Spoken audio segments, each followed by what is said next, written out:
अस्सलाम वालेकुम नादरीन, तव्हां ॾिस रहिया सिंध आवाज़ न्यूज़। नादरीन, मॉनसून 2024 जी अपडेट तव्हांखे ॾींदा हलूं।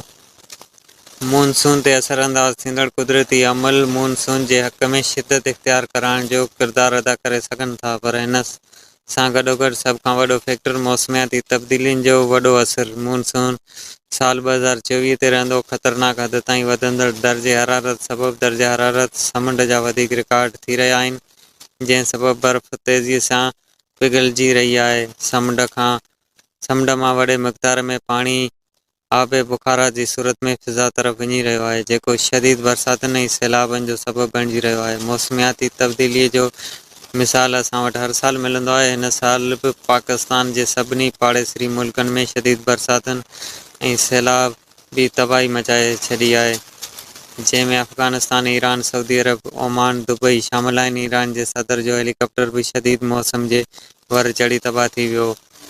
सिंध में हिन साल सावण दौरान गैर मामूली बरसातुनि जा इम्कान आहिनि। सिंध में मामूल मुताबिक़ बरसात मॉनसून दौरान 130 खां 150 मिलीमीटर ताईं आहे, जॾहिं त हिन साल 400 खां 600 मिलीमीटर बरसातूं पवण जा इम्कान आहिनि, जेके बग़ैर कंहिं सिधे रीति लो प्रेशर जूं हूंदियूं।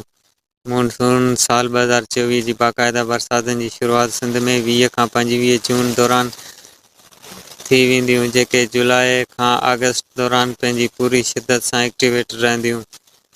लॻभॻि हर हफ़्ते बरसातुनि जो हिकु सिलसिलो सिंध खे मुतासिर कंदो रहंदो। बरसात जे मक़दार सिंध जे 3 हिसनि में कुझु हिन रीति आहिनि: उत्तर सिंध, जंहिं में सखर, जेकबाबाद, लालकाणू, कशमोर, कंदकोट, कोटड़ी, गोटकी, ओबाड़ो, खरपुर, शिकारपुर, मेर, नौशहर, फिरोज़, कंडियारो इन्हनि जे आसपास जे सभिनी शहरनि ॻोठनि में मॉनसून दौरान 300 खां 400 मिलीमीटर बरसाति पवण जा इम्कान आहिनि, बग़ैर कंहिं लो प्रेशर जे। अगरि लो प्रेशर आयो त मक़दार वधीक पवण जा इम्कान आहिनि। विचोली सिंध, जंहिं में सांगड़, शेदातपुर, चाकर, दौलतपुर, सेवण, दादू, मोरो, टंडो लयार, टंडो जाम, टंडो आदम, मटियारी, जामशोरो, नवाबशाह, हैदराबाद डिवीज़न जा इलाइक़ा आहिनि। हिन जे आसपास बि शहरनि ऐं ॻोठनि में बरसाति 400 खां 500 मिलीमीटर पवण जा इम्कान आहिनि, ऐं कुझु इलाइक़नि दादू, मोरो, खीरथर, रिवाई, पांदी में 600 मिलीमीटर खां ताईं बरसाति पवण जा इम्कान आहिनि। अगरि को हवा जो घटि दबाव सिधी रीति आयो त बरसातियुनि जे मक़दार में इज़ाफ़ो अची सघे थो। ॾखण सिंध में मीरपुर ख़ासि डिवीज़न, थर, उमरकोट, मिठी, इस्लामकोट, बदीन, ठट्टो, कराची शामिल आहिनि। तिन में बरसाति जो 600 खां 700 मिलीमीटर पवण जो इम्कान आहे। अगरि को लो प्रेशर सिधी रीति आयो त मक़दार 1000 मिलीमीटर ताईं तजावीज़ करे सघे थो।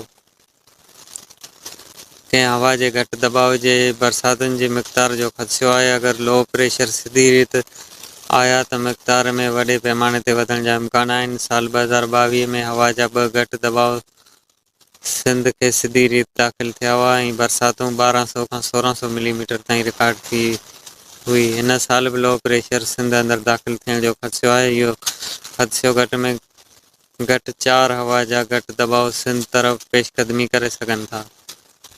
अफ़गानिस्तान, ख़ैबर पख्तूनख्वा, कश्मीर ऐं इंडिया में मामूल खां वधीक बरसाति जा इम्कान आहिनि, जंहिं सबबि दरियानि में चाढ़ जो ख़दशो आहे। सिंध खे हिन साल बरसाति में बोर्ड फ्लैश फ्लो सां गॾोगॾु दरियानि जी बोर्ड जो बि ख़दशो आहे। ख़दशो तमामु घणियूं आहिनि। हुकूमत फ़ौरी तौर ते पंहिंजे मनसूबाबंदी शुरू करे सिंध में इम्कानी गैर मामूली बरसातुनि ऐं सैलाब खे मोड़ ॾियण लाइ तयारियूं शुरू कनि ऐं जल्द मुकमल कनि।